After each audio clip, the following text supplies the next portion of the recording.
Hello everyone, good morning and welcome to our channel. In this video we shall discuss the daily editorial analysis of The Hindu. चलिए 5th of May का newspaper उठाते हैं, देखते हैं कौन कौन से एडिटोरियल्स आपको कवर करने चाहिए। देखिए दो ही एडिटोरियल्स हैं जो आपको कवर करने चाहिए आज के न्यूज़पेपर में से। रीजन मीन कि बाकी के सारे एडिटोरियल्स थोड़े से रेपिटेटिव हैं एंड अपार्ट फ्रॉम दैट उसमें से कुछ खास चीज निकल कर नहीं आ रही। Now what you can do is कि आप एमपी लैट स्कीम को अलग से कवर कर सकते हैं, बट दिस इज समथिंग जो कि मैं अपने अलग से एक स्पेशल सीरीज के अंदर एमपी लैट स्कीम को अलग से कवर करने वाला हूं, तो इस वजह से I am not covering it right here क्योंकि ये कंप्लीट पिक्चर नहीं दे पा रहा है एमपी लैट स्कीम के ऊपर। So what I will do is कि मैं इस एडिटोरियल का जो ये टॉपिक है इसके ऊपर एक सेपरेट वीडियो बनाकर आप लोगों के लिए एमपी लैट स्कीम अलग से डिस्कस करूंगा। Now the two editorials that we have to cover वो है grain stockist with a role still relevant. तो ये FCI food corporation of India से रिलेटेड एडिटोरियल है। विल बी कवरिंग दिस कोविड-19 and India's fiscal conundrum. This is one editorial, ये लगता है कि इसको कवर नहीं करना है, इसको कवर करना है, लेकिन रीजन भी कारण क्या है कि ये एडिटोरियल जो है एक कंपैरेटिव स्टडी, कंपैरेटिव एनालिसिस करके देता है with rest of the world, particularly emerging market economies से के साथ भारत का एक कंपैरेटिव एनालिसिस। चलिए शुरुआत करते हैं, देरी नहीं करते हैं, सबसे पहले एडिटोरियल को उठाते हैं, a grain stockist with the role still relevant. Now this editorial talks about कि किस तरीके से एफसीआई के रोल को एनहांस किया जा सकता है। बहुत डिटेल में, बहुत डेप्थ में, a very very important editorial. आज के हिसाब से अगर मैं बात करूं तो आज का सबसे इंपॉर्टेंट एडिटोरियल है ये। चलिए, a grain stockist with the role still relevant, what we need to do is we need to think beyond a regional geopolitics and हमें फूड सिक्योरिटी उसकी तरफ ध्यान देना पड़ेगा रीजनल जियोपॉलिटिक्स से आगे निकलकर। कैसे, वो ये देखिए कि देखिए फूड कॉर्पोरेशन ऑफ इंडिया जो है एक स्टैट्यूटरी बॉडी है। पहली चीज तो ये करंट अफेयर्स में, वीकली करंट अफेयर्स में हम अलग से कवर कर लेंगे, but otherwise you need to understand that ये फूड कॉर्पोरेशन एक्ट 1964 के तहत बनाया गया था। In its first decade FCI was at the forefront of India's quest of self-sufficiency in rice as well as wheat following the Green Revolution। क्योंकि उस समय के दौरान ग्रीन रेवोल्यूशन हो रही थी तो हम सेल्फ रिलायंट, सेल्फ सफिशिएंसी की तरफ बढ़ना चाहते थे, तो फूड कॉर्पोरेशन जो था उसको मेनली प्रोक्योरमेंट और stocking of grain was basically the idea which was motive behind foods corporation of India. जो उसका काम था वो ये था कि वो स्टॉक करे और प्रोक्योर करे, procurement and stocking of grain, वो उसका काम था ताकि वो पीडीएस सिस्टम को सपोर्ट कर सके। तो दिस वाज समथिंग जो कि आइडिया बिहाइंड एफसीआई के फॉर्मेशन के था। The operations, its operations were regarded as expensive and inefficient. उस समय भी ये एक्सपेंसिव थे ऑपरेशंस इसके और इनएफिशिएंट थे, a perception now accepted as a fact. 1970s और 80s के दौर में पुअर स्टोरेज कंडीशंस की वजह से बहुत सारी ग्रेन जो है वो पेस्ट, पर्टिकुलरली रैट्स के हत्थे चढ़ जाती थी, खराब हो जाती थी। लेकिन एक फॉर्मर चेयरमैन है, उन्होंने इसके ऊपर बयान भी दिया था कि वो रैट्स तो अलग से, ह्यूमन रैट्स भी इसको बहुत तंग कर रहे हैं। ह्यूमन रैट्स बेसिकली वो लोग हैं जो करप्शन जो है वो करते थे। 90s की अगर मैं बात करूं तो FCI was often referred to as food corruption of India, not corporation, not entirely facetiously. Notwithstanding its dubious reputation, the FCI has consistently maintained the PDS system a lifeline for vulnerable millions across the country. So FCI is still a benchmark, it is still a landmark, in a watershed moment in the entire PDS system history. Today, it holds the key to warding off a looming crisis of hunger and starvation. अगर कोविड-19 में आपको hunger और starvation से लड़ना है तो FCI can play a very important role. कैसे कैसे कर सकता है ये सारी चीजें अभी देखेंगे। Now before the lockdown many experts have believed that करीब 77 million tons of food grains were in its godowns, and on the eve of a new round of procurement, a bumper harvest of wheat, जो अभी राबी season गया तो उसमें कहा जाता है कि बम्पर हार्वेस्ट हुआ है, पिछले कई सालों का रिकॉर्ड टूटा है। The FCI was facing a serious storage problem. अब ऐसे में this was worrying not just because of a shortage of modern storage facilities, but also because FCI lacked a proactive liquidation policy। FCI के अंदर liquidation policy मतलब ये food grain आया, इसको कैसे लिक्विडेट करना है, इसका सही तरीके की आपके पास लिक्विडेशन पॉलिसी नहीं एग्जिस्ट करती है for excess of stocks. As of April 13 Baisakhi के समय FCI had already moved 3 million tons post lockdown. 3 million ton जो है वो मूव कर दिए थे to states including UP, Bihar, West Bengal and Karnataka और नॉर्थ ईस्ट के कुछ स्टेट्स में, where demand outstrips within the state procurement and or stocks. Now जो स्टेट के प्रोक्योरमेंट जो कह लीजिए स्टेट की जो प्रोक्योरमेंट की कैपेसिटी है उससे ज्यादा अगर डिमांड हो रही थी तो इन स्टेट्स के अंदर हो रही थी, तो इस वजह से एफसीआई ने करीब करीब 3 मिलियन टन जो है उसको ट्रांसमिट किया था. FCI has also enabled purchases by states and NGOs.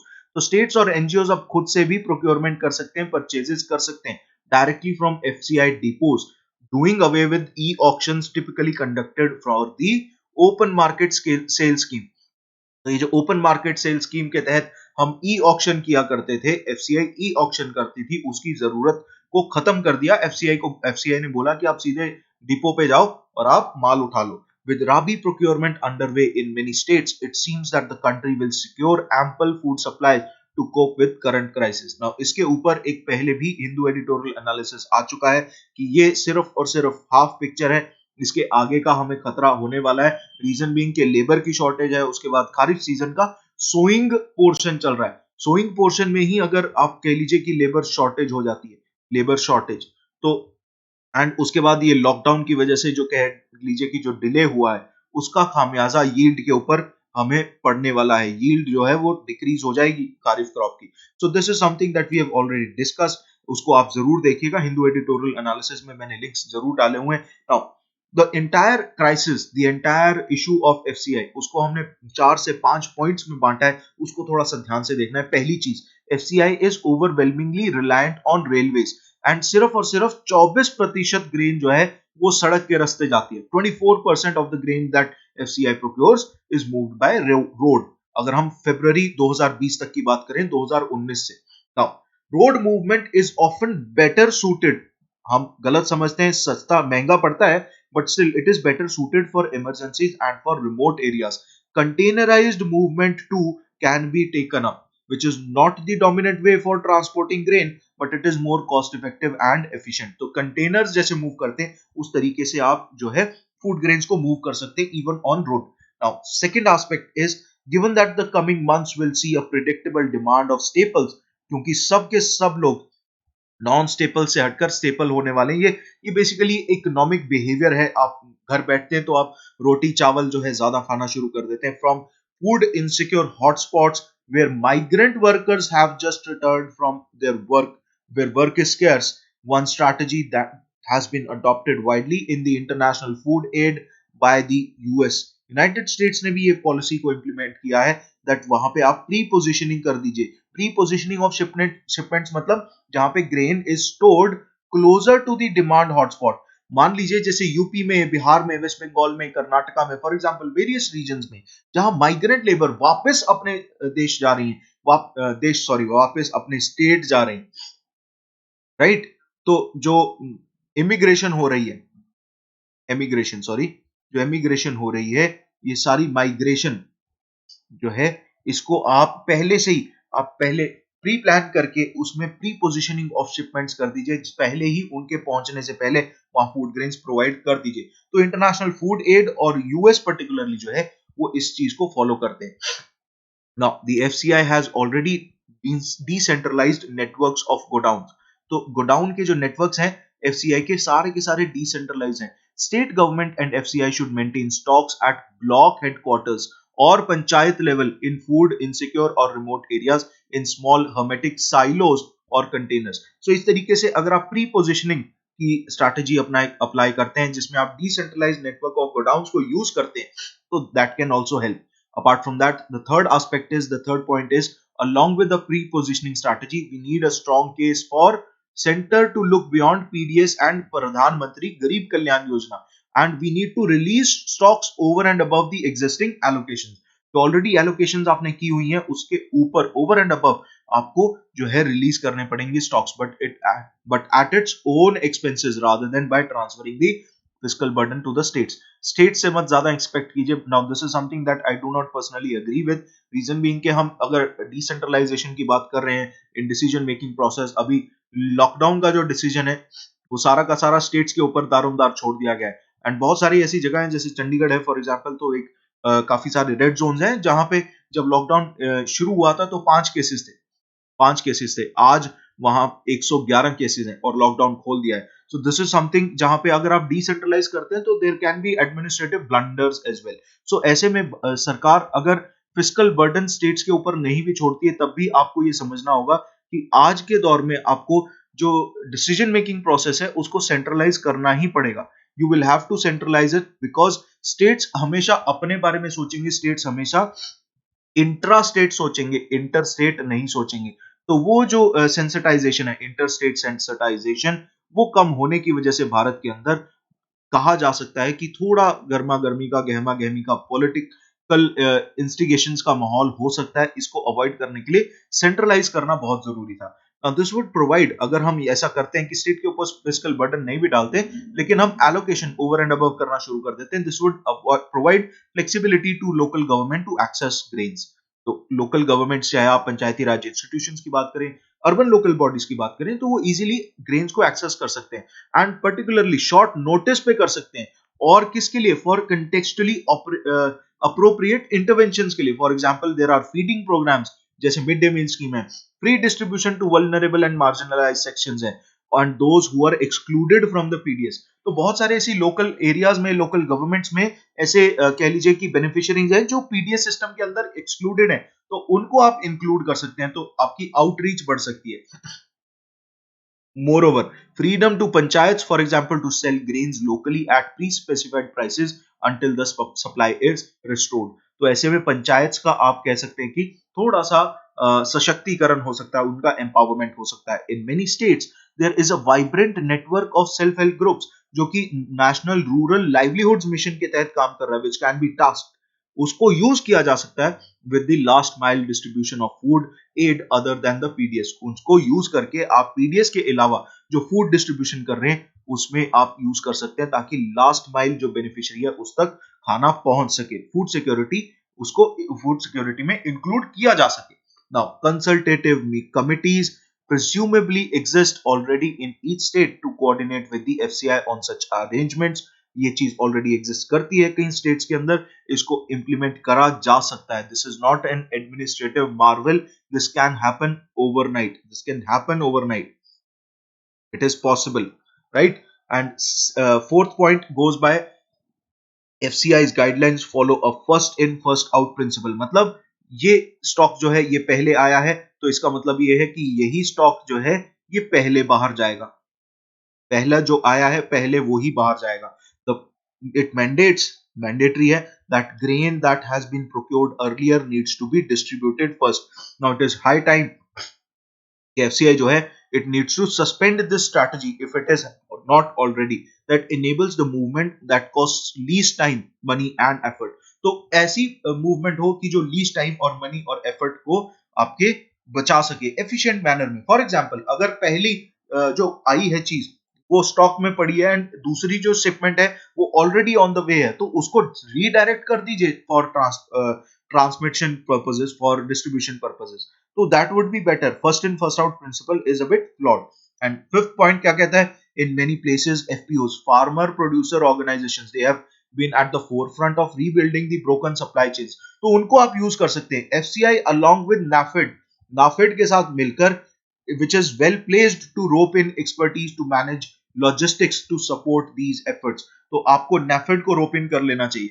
NAFED has already taken up these initiatives to procure and transport horticulture crops। तो वो horticulture crops के लिए ये काम तो कर ही रहा है, उसको आप FCI को भी उसके साथ हाथ मिला लेना चाहिए। FCI should similarly consider expanding its role to support FPOs and farmer groups to move a wider range of commodities including agricultural inputs such as seeds, fertilizers, packaging materials, etc. and etc। now basically आपको ये कहा जा रहा है कि FCI का जो role है उसको एनहांस करना पड़ेगा। किन किन एरियाज में? एग्रीकल्चरल इनपुट्स को भी यूज करना पड़ेगा, सीड्स को, फर्टिलाइजर्स को, पैकेजिंग मटेरियल्स को, इन सारी चीजों को FPOs की सपोर्ट में लेके आना पड़ेगा। FPOs के साथ टाई अप कीजिए जैसे नाफेड करता है in case of horticulture crops, and NAFED को भी आप इन्वॉल्व कर सकते हैं क्योंकि उनकी लॉजिस्टिक्स की अगर मैं बात करूं, यहाँ पे लिखा है लॉजिस्टिक्स में उनकी एक्सपर्टीज है कि कुछ खास एक्सपर्टीज है लॉजिस्टिक्स में, तो वो चीज एफसीआई को मदद कर सकती है इन डिस्ट्रीब्यूशन प्रोसेसेस। नाउ दो मेजर कंसर्न्स यहां पे निकल कर आते हैं, वो दो मेजर कंसर्न्स क्या हैं ये देख लेते हैं। अ लॉन्ग टर्म कंसर्न पहला, वो लॉन्ग टर्म कंसर्न क्या है? The long term concern regarding the cost of food subsidy. Now इसमें ये थोड़ा सा आइडिया फ्लॉड है कि फूड सब्सिडी की जो कॉस्ट है वो बढ़ जाएगी। Analysis of FCI cost spanning from 2001 to 2016, करीब करीब 15 साल का ये जो स्पैन है, इसमें कुछ स्टडीज हुई जिसने ये सजेस्ट किया that on an average 60% of the costs of acquisition, procurement and distribution and carrying stocks are in fact transfers to farmers। Direct transfers होते हैं, डायरेक्ट बेनिफिट ट्रांसफर्स के तौर पे जो है फार्मर्स को ट्रांसमिट कर दिए जाते हैं। Not all of it is counted as subsidy, therefore represents a waste of resources। सारी के सारी सब्सिडी में काउंट होता नहीं, वेस्ट ऑफ रिसोर्सेज हो जाता है। Even if the distributional consequences and inefficiencies leave a lot to be desired. Now ये पैसा जो फार्मर्स के ऊपर के पास जाता है, ये मान के चलिए कि इसमें अपने इनहेरेंट डिस्ट्रीब्यूशनल कॉन्सिक्वेंसेज हैं, इनएफिशिएंसीज हैं, लेकिन उसके अलावा भी जब आप इसको सब्सिडी में काउंट नहीं कर पाते हैं तब भी बहुत वेस्टेज ऑफ रिसोर्सेज होती है। At the same time, government needs to address FCI's mounting debts। FCI के ऊपर करीब करीब 2.5 lakh crore rupees in March 2020 in the form of National Small Saving Funds loan, a loan, इतना कर्ज था, and revisit its current preference for not liquidating these in order to contain government's fiscal deficit। जो सरकार के का ये जो 2.55 लाख करोड़ का इसके ऊपर जो देनदारी है, ये जो national small saving funds loan है, government should reconsider the current preference for not liquidating these. ये जो फंड लोन्स हैं, इसको लिक्विडेट क्यों ना किया जाए? तो गवर्नमेंट की फिस्कल डेफिसिट को ये बहुत जल्दी क्या कहते हैं कि ये आपको उसको कंटेन करने में मदद कर सकता है, अपनी एक कह लीजिए ब्रीदर, अपना एक कह लीजिए कि कुछ मनी सप्लाई जो है इंक्रीज कर सकता है। Extended food distribution of subsidised grain is again to dumping and depresses food prices locally. जब आप food distribution of subsidised grain करते हैं, मान लीजिए कि आप घर पर बैठे हैं तो आप जो है आपको फूड ग्रेन सब्सिडाइज्ड रेट पे मिल रहा है, तो ऐसे में फूड प्राइसेस जो है वो लोकली उनकी प्राइसेस जो है डिप्रेस होनी शुरू हो जाती हैं। एंड इसका इफेक्ट जो है किसके ऊपर पड़ता है? फार्मर के ऊपर पड़ता है।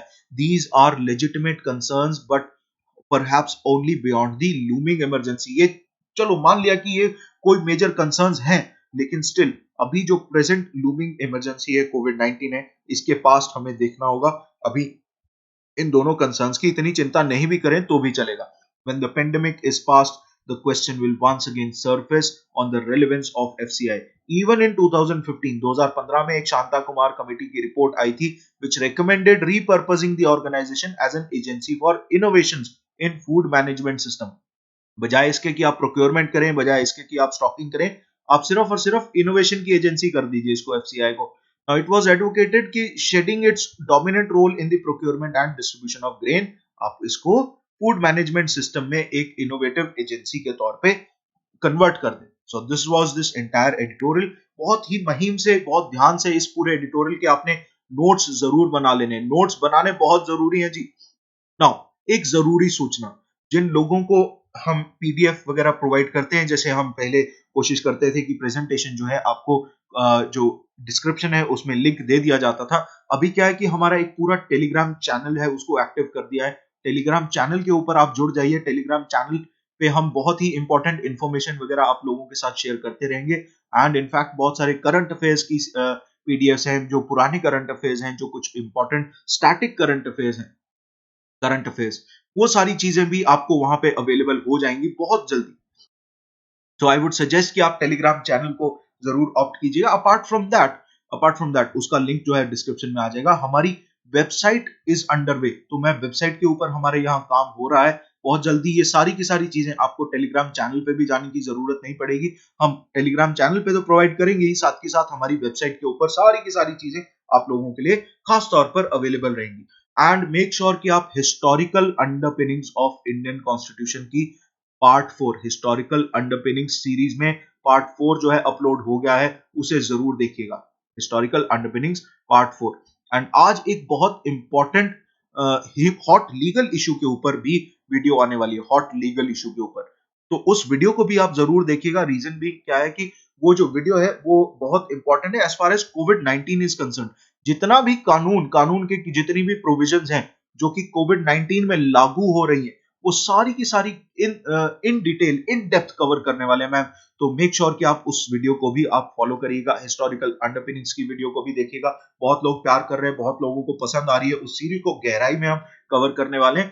एंड हमारी बहुत जल्दी ही कह लीजिए कि एक चैनल के साथ बात चल रही है जिसमें हम ऑब्जेक्टिव क्वालिटी ऑब्जेक्टिव क्वेश्चन जो है वो प्रोवाइड करेंगे। एक वीडियो उनके पास जा चुकी है, बहुत सारी वीडियोस जो है साथ के साथ जो है बैक टू बैक वो अपलोड होने वाली है बहुत जल्दी, विद इन दिस वीक उसके ऊपर काम चल रहा है। सो मेक श्योर आप ये सारे की सारी इनिशिएटिव्स को सपोर्ट करते रहिएगा एंड मेक श्योर कि आप वीडियो को भी लाइक कीजिएगा, शेयर कीजिएगा and subscribe to the channel as well.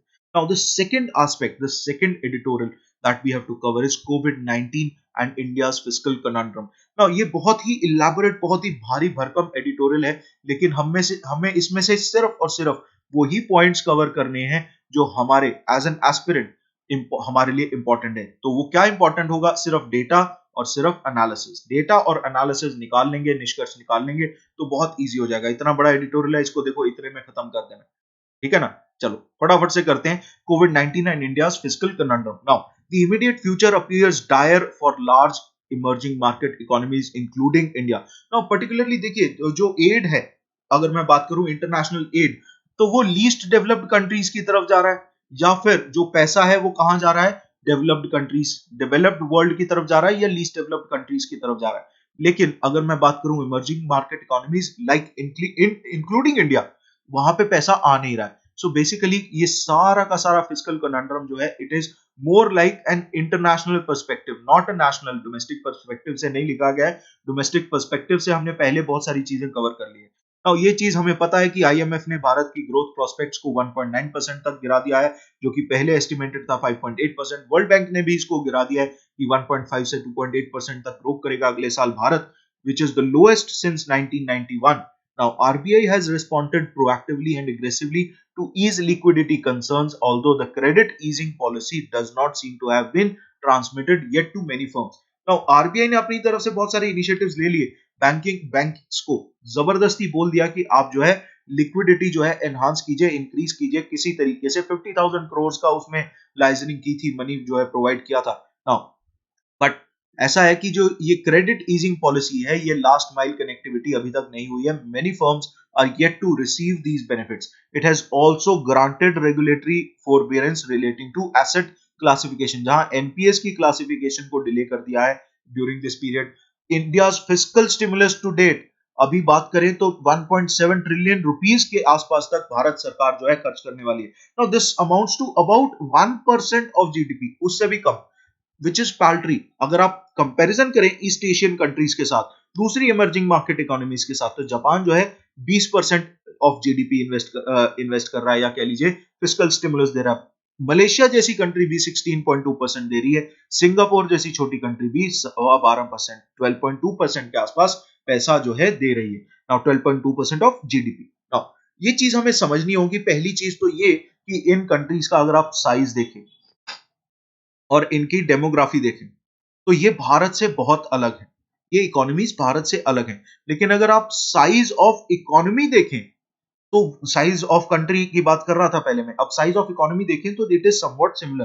Now what we need to do is there is a need for India to roll out a revival package, जो कि at least 5% of GDP हो। अभी जितना है उसको 5 गुना करें, 5 गुना करेंगे तो आपका 10 ट्रिलियन के आसपास पैसा पहुंच जाएगा, to support health and economic wellbeing of the most vulnerable slum dwellers and migrant workers, as well as MSMEs. Now, अगर मैं बात करूं तो देयर वाज दिस ब्लॉग, एक ब्लॉग है जो मैं बहुत फॉलो करता हूं यूट्यूब के ऊपर, फ्लाइंग बीस्ट करके। तो फ्लाइंग बीस्ट का ब्लॉग मैंने देखा था, he was also concerned and in fact वो एविएशन इंडस्ट्री में फ्लाइंग बीस्ट काम करते हैं। तो एविएशन इंडस्ट्री जो है बहुत टर्मोइल में है, द एंटायर एविएशन इंडस्ट्री। इसके ऊपर मैंने एक एडिटोरियल एनालिसिस ऑलरेडी कवर किया हुआ है। मेक श्योर कि आप उस एडिटोरियल एनालिसिस को भी देखिएगा, फ्लाइंग बीस्ट के चैनल को भी देखते रहिएगा। बहुत उम्दा ब्लॉग कंटेंट बनाते हैं वो लोग, एंटरटेनमेंट बहुत अच्छा होता है। Now while the case for an aggressive fiscal stimulus is clear in these exceptional circumstances, the options to finance it do not appear to be straightforward. बहुत सारे लोग क्या कह रहे हैं? बहुत सारे लोग ये कह रहे हैं कि भैया आप क्या करो, RBI too should print money to buy government bonds as long as inflation remains under check. जब तक इन्फ्लेशन जो है अंडर चेक है तो आप तब तक पैसा छापते रहो, है ना। अगर इन्फ्लेशन जो है अंडर चेक नहीं रहेगी तो आप जो है पैसा छापना रोक दो, उसके बाद फिस्कल कंसोलिडेशन मेजर्स यूज कर सकते हैं. So this is something that we have not done. It is a dangerous precedent, something the RBI has stopped doing since 1997. 97 के बाद ऐसा नहीं किया है. Now, coming back. On the one hand, most advanced economies can manage such financing by issuing bonds given their global demand. Now, अगर मैं US की बात करूं तो यूएस अगर बॉन्ड इशू करता है तो बहुत सारे लोग उसके खरीदार हैं, लेकिन इंडिया अगर बॉन्ड्स इशू करता है तो उसके बायर्स जो हैं बहुत कम है. बायर्स कम है, डिमांड कम है. तो ऐसे में भारत जैसी कंट्रीज, इंडिया जैसी कंट्रीज जो है बॉन्ड्स इशू करके फाइनेंसिंग कर पाए, ये इसके लिए बहुत मुश्किल हो जाएगा, क्योंकि बॉन्ड मार्केट की जो स्पेस है वो यूएस जैसी कंट्रीज जो है वो क्राउड आउट कर देगी इंडिया जैसी कंट्रीज को. तो इंडिया के लिए क्राउडिंग आउट हो जाएगा. क्या हो जाएगा? Crowding out. तो इस तरीके की टर्मिनोलॉजीज भी साथ के साथ चलाते रहिएगा, अपने आंसर्स में यूज करते रहिएगा. On the one hand this is an issue, on the other hand over 50 struggling low income countries with limited resources to tackle the crisis have turned to IMF for help. तो IMF और G7 countries जो हैं they have in principle agreed to offer debt relief to low income countries, suspending their debt service payments. So basically low income countries को तो हो गया फायदा, यहाँ पे कह लीजिए एडवांस इकोनॉमीज को फायदा होगा, यहाँ लो इनकम कंट्रीज को फायदा होगा. The ones caught in between countries like India, जो कि मिडिल इनकम इमर्जिंग मार्केट्स हैं, particularly in Asia and elsewhere like India, they are caught in between. To date, ADB, Asian Development Bank, and World Bank, they have committed to offer relief packages worth 1.5 billion and 1 billion US dollars to India. While there are reports that the country has sought further multilateral assistance from Asian Infrastructure Investment Bank as well. Now, while this certainly will help, ये helpful होगा, लेकिन these would be a drop in the bucket. Bharat की economy को assistance के अलावा भी बहुत कुछ चाहिए. It can at best only be supplementary to the larger underlying stimulus package that India may need to roll out very soon, anytime soon. Now, however, with a government debt of around 72% of GDP, हम already करीब 3/4 जो है कर्ज के अंदर डूबे हुए हैं, comparatively higher than all other emerging market economies in the region. India's fiscal room जो है वो बहुत ही कम है. It appears much more limited as compared to other countries. मैंने बोला था कि एक कंपैरेटिव एनालिसिस है, तो ये पॉइंट्स जैसे कि ये कि फिस्कल रूम कम है, 72% जीडीपी का हमारे ऊपर जो है गवर्नमेंट का डेट है, राइट. गवर्नमेंट डेट जो है, गवर्नमेंट का डेट नहीं, सॉरी, गवर्नमेंट का जो कर्ज है जो बाकी जगहों से लिया हुआ है 72% ऑफ जीडीपी है. उसके बाद आपको ये समझना पड़ेगा कि ये क्या है. यहाँ पे ये जो पॉइंट है कि मिडिल इनकम इमर्जिंग मार्केट्स जो है वो बीच में अधर में लटक गई, क्योंकि लीस्ट डेवलप्ड कंट्रीज की अगर हम बात करें, लो इनकम कंट्रीज की बात करें और एडवांस इकोनॉमीज की बात करें, तो सबके पास अपने अपने तौर तरीके हो जाएंगे. Any aggressive stimulus spending will not only result in a surge in India's gross public debt.